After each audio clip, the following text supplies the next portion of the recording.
Goedenavond. Vanavond brengt ministerie Media een programma over spiritualiteit. We praten met twee Amerikanen. De een heet Ram Dass en de ander heet Huston. Beiden houden zich bezig met religie. De een met de meer klassieke vormen en de andere met de dingen die we tegenwoordig wel New Age noemen. Dat zijn de oude religies uit het oosten, maar met een vleugje Amerikaanse nieuwe tijdsdenken. We praten eerst met Huston. Hij is professor in Berkeley, maakt televisieprogramma's over religie en ze heeft een heleboel boeken geschreven. Zijn laatste boeken gaan met name over de relatie met de Amerikaanse Indianen en wat zij onder spiritualiteit verstaan. Deze gesprekken vonden plaats in Berlijn, waar een nieuw initiatief, de Vredesuniversiteit, in september 1995 van start ging. Peace and religion. Your field is religion, comparative religion. Comparative religion. But you still say you are an Orthodox Christian.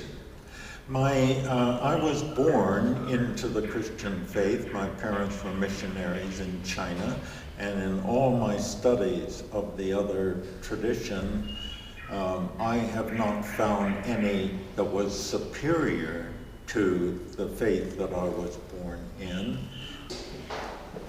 Orthodox Christian, as you call it. For me, for you looking at the world of religion, it feels like you're looking from the inside out. Is that correct? I would say that that is correct. I was born into a religious home. My parents were Methodist missionaries, Protestant missionaries in China. And for me, we were the only Westerners in the town where I grew up. For me, the experience was altogether positive. Now, many of my students, I call them wounded Christians or wounded Jews because their experience with the church was not good, and it set them off, put their teeth on edge, you might say. But mine was very different. It was altogether positive.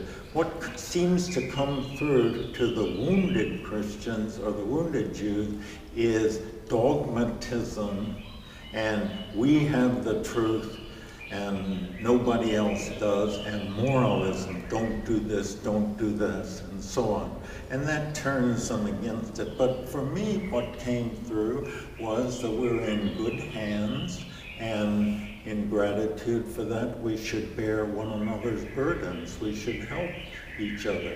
And in all my circlings of the globe, looking into the other major faiths of the world, I have not found anything which in simplified form contradicts that or is better than that.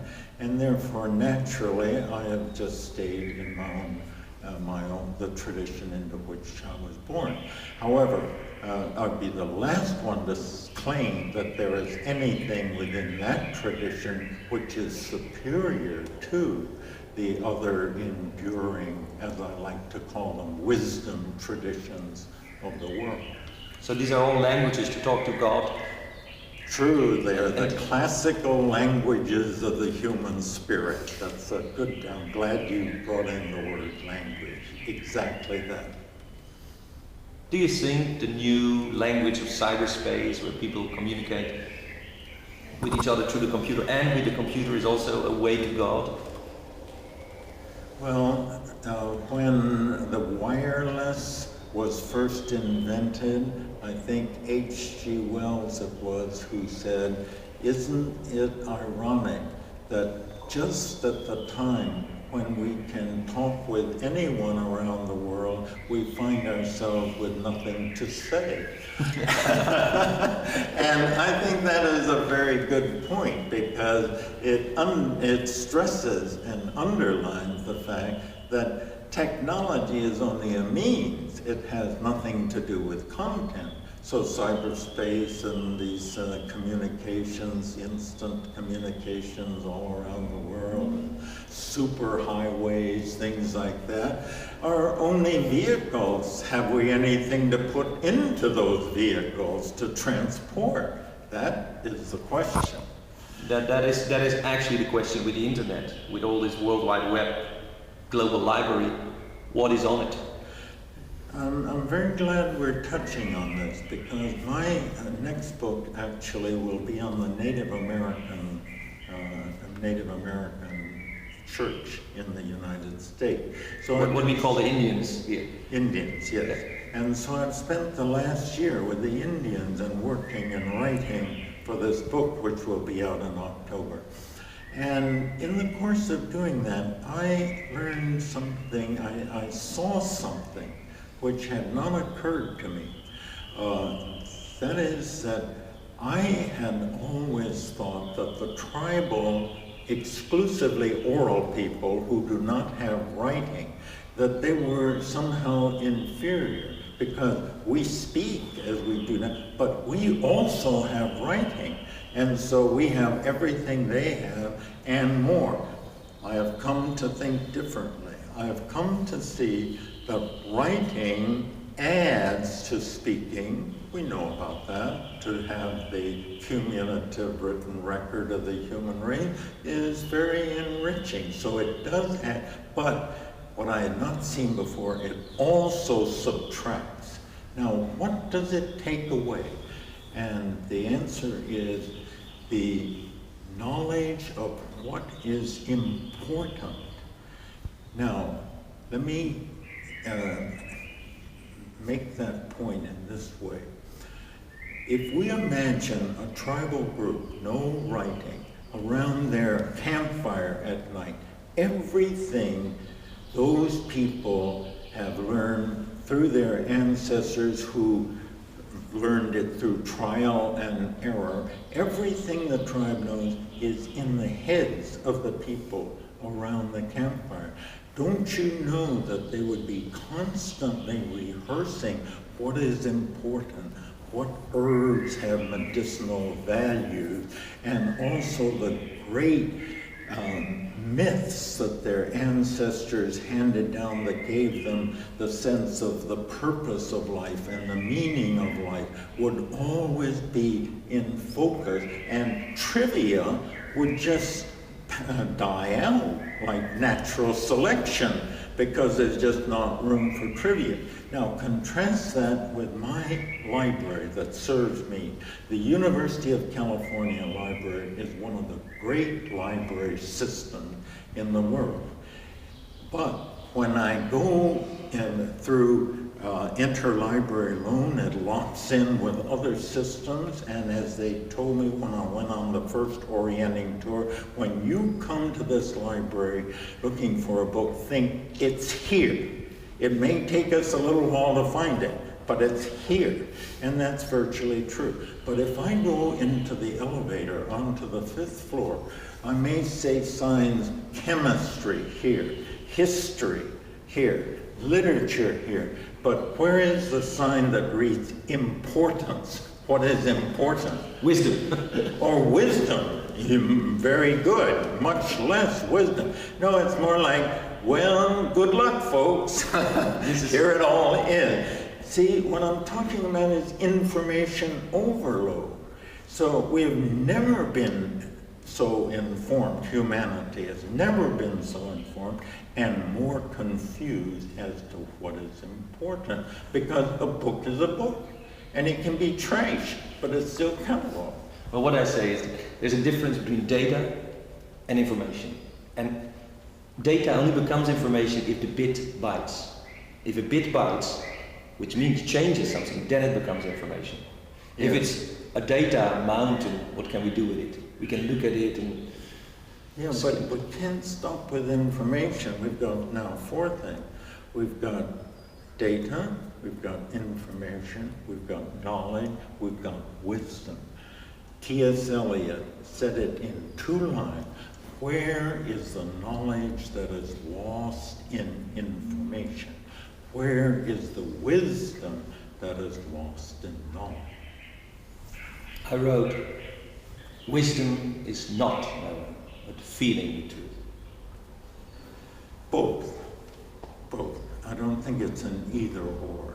You're right in saying that if it's just barren, and then it's just wheel spinning of the neurons and so on. Yeah, so there must be feeling, but there must be knowing too, because feeling, if you leave it at that, it is only sentiment. It may be a high, an emotional high, or something like that. But then we have to have knowledge to discriminate between whether our feelings are appropriate or we're just on some kind of a jag, blissed out on cloud nine, you know, sitting around thinking, oh, I am so holy, enlightened, and noble, leaving other people to do the dishes. You have seen many religions lately, so shamanistic traditions, because native Indian is shamanistic. Yeah. When I went to school, they were told as well, we have Christianity, and then we have somewhere Buddhism and Islam, and then really animistic, is that... Oh no, that's entirely false. That's entirely false.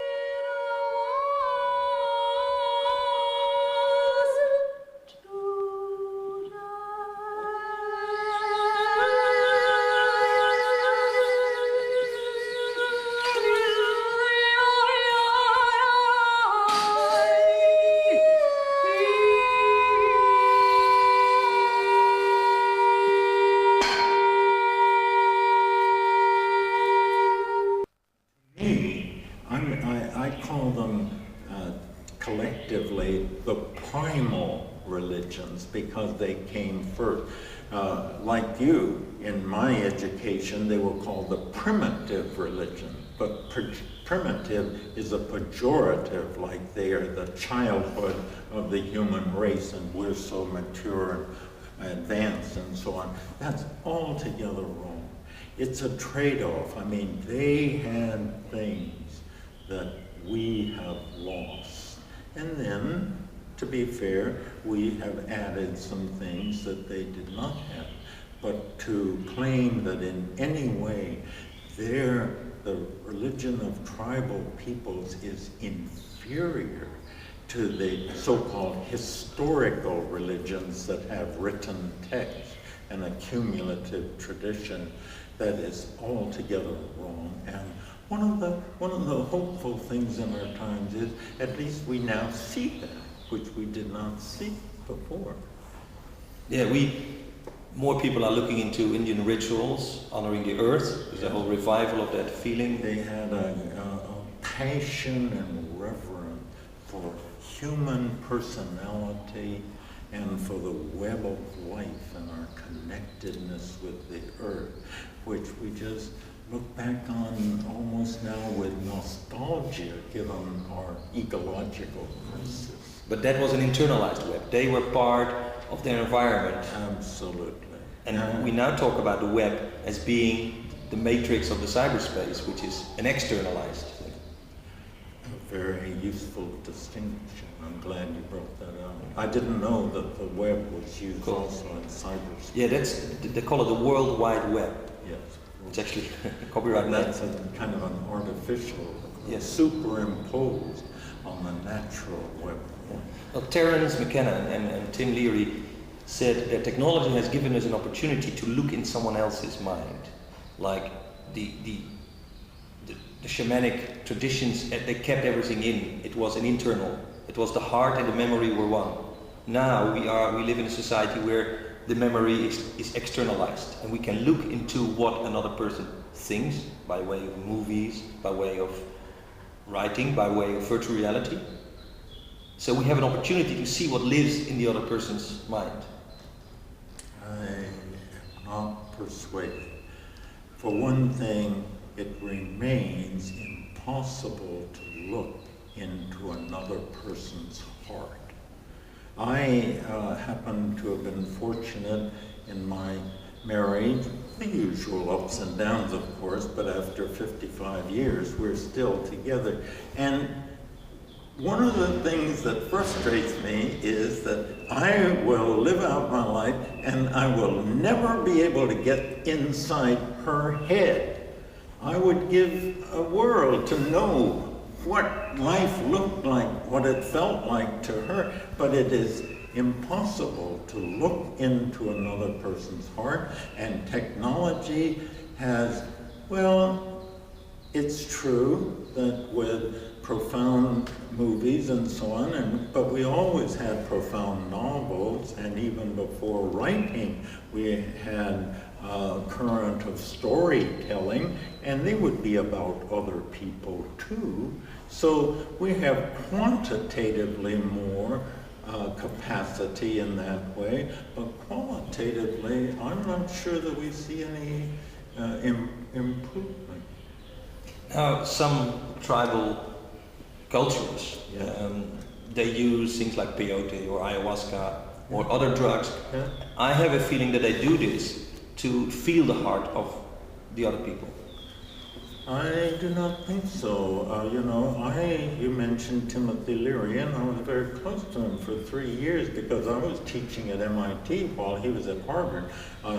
Quickly add, this was when those substances were not only legal, they had not been classified as illegal, but they were even respectable because for 3 years there was official research on these substances at Harvard, and because many of the subjects were getting mystical experiences and they didn't know anything about that, they turned to somebody who studied these things, and so I was with them, and during that period I had a number of sessions, and they're extraordinary, but as far as accurately seeing into another person's mind, I do not think that they have that capacity, because you can be faked out, as they say. You may think you see exactly, and two people are right together. I've had that experience too.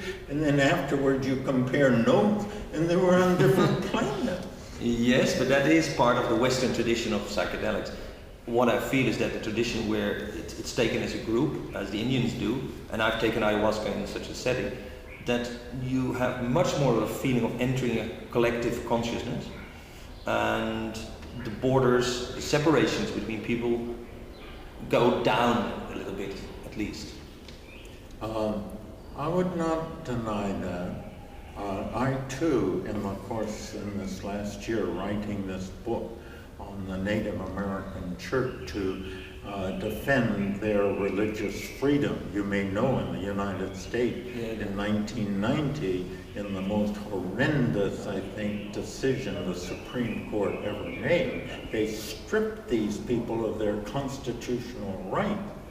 And this is specifically about the peyote they took? About the peyote, because their drug is peyote, their sacrament, I won't say, their sacrament is peyote, which it is impossible to get addicted to, and not even a misdemeanor has ever been traced to the use, but they declare it illegal. Whereas the sacrament of the dominant religion, the white religion, Christianity, is alcohol, which is devastating in its the sorrow it can cause, and addiction can occur very easily. But because that's our sacrament, why then it is legal, but your sacrament, which can do no damage of this kind, it's absolutely horrendous. I threw that in because in the course of writing this book, I had 4 all-night vigils in the teepees with the members of this church. And, but I did not experience that. I experienced a very, very profound and deep feeling of oneness, but I did not experience as though I were inside their consciousness, their skulls in any way. It was just this very, feeling of oneness, of course, is very great, very great. Would you relate that to the mystical experience?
the mystical experiences of St. Anthony and, you know, all the saints through the history? Well, I'm sure that it's in the same group. No, not all mystical experiences are identical, of course. They have various shades and colors and nuances and so on. But in terms of being in the basic mold of classic mystical experience, I have no question. One of the other people that really stimulated me was Brother David. Oh, a very dear friend of mine. Yes. He gave me a little rosary once, 10 olive, carved out of olive wood from the Mount of Olives in Jerusalem by some Catholic nun, and 10 small beads and 3 larger ones for the Trinity. And it's one of my prized possessions. He's a dear man, yes. But both of you remained in their original I think religion. that's a natural thing to do, and not inevitable, because if you're a wounded Christian, well, then you'll never be able to feel comfortable and right in it, and it's better you just seek help. When you say wounded, do you feel that this is like when parents or the church treats you with the authority of the church, but really not because of a religion or a spiritual thing? Yes, I think it's something like that, yeah. And it's difficult, one has to view it case by case, because there are people who are rebels. Timothy Leary was a rebel. He is the Irish element in him is very strong, but he's not going to be in the church. He's going to rebel, just like he rebelled in high school and college and at Harvard. Tell me a little bit more about Tim, because, you know, Tim has, he's very ill. Well, not so, well, I know his exact age. He's 75.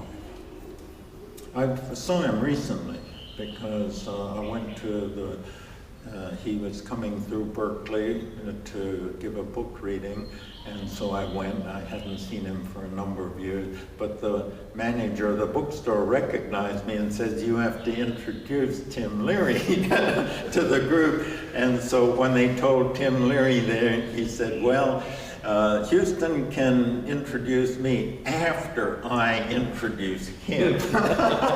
So it was, as always, it's lively around Tim. And I have just very mixed feelings. There were those 3 years of very great closeness as we were engaged in what at that point was a very serious inquiry in a very strange area. But then we came to the parting of the ways, because he turned out to be a rebel, and I hope I'm a reformer.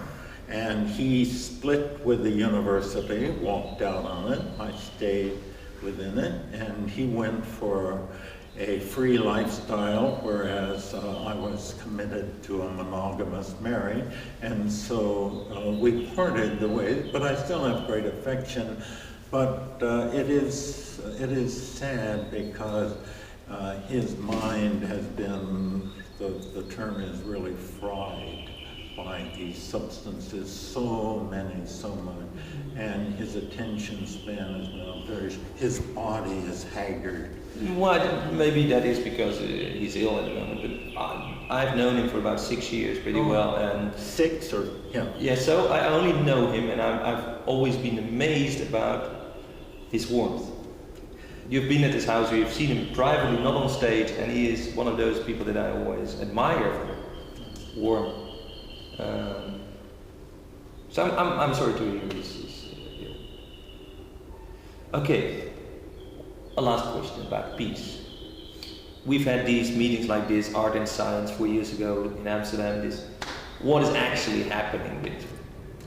Well, this, you may not be pleased with my answer, but I take my stand with the world's wisdom traditions. That is why I have poured my life into studying them. And I think that in terms of their view of ultimate reality and how individual lives can best be comported or live in the light of that reality, I see nothing in modernity that equals their wisdom, and their wisdom also is validated by the fact that they, in their general terms, came up with the same answers independently. Now, they all say, and I say, speaking for them, it is a mistake to think that this world will ever be turned into paradise. As Ram Dass says, he's here at this, and he says so many things so pungently. He said, the third grade is always the third grade. It never becomes the fourth grade. People move through it. And this world, human history, is the third grade. Now I think there are many points in the New Age, there are kind of openness and intensity and spirit that I relish. But I think they are trying to turn the third grade into the fourth grade. And they get constantly frustrated. When you say third and fourth, you mean in the Gurdjieff sense of levels? No. In school? No, not the fourth way. Not that. No, but in progress. That we're going to realize peace and harmony here in human history. Now it sounds pessimistic to say I'm not confident that that will happen, but it's not pessimistic if you take the classical wisdom traditions, because they deny that this material world is the only world. There are other worlds, and there you do find paradise, and beyond paradise, the absolute one, which is Satchit Ananda. Knowledge. I thought about it myself in the sense that take the Bhagavad Gita. This is what he said. The greatest gift one can ever learn is just to love and be loved in return.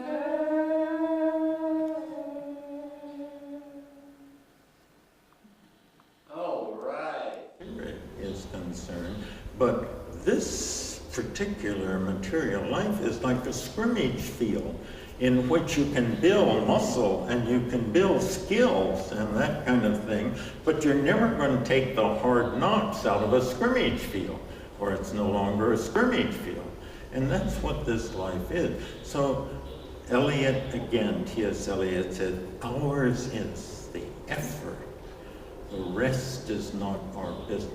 So the International Peace University is our effort, and we must do it, otherwise we cave in internally and do not live up to the challenges of our time. But as to whether we're getting anywhere, it always seems to be a trade-off. Progress in some areas and then slipping in others. Thank you. Dankjewel, Lijn.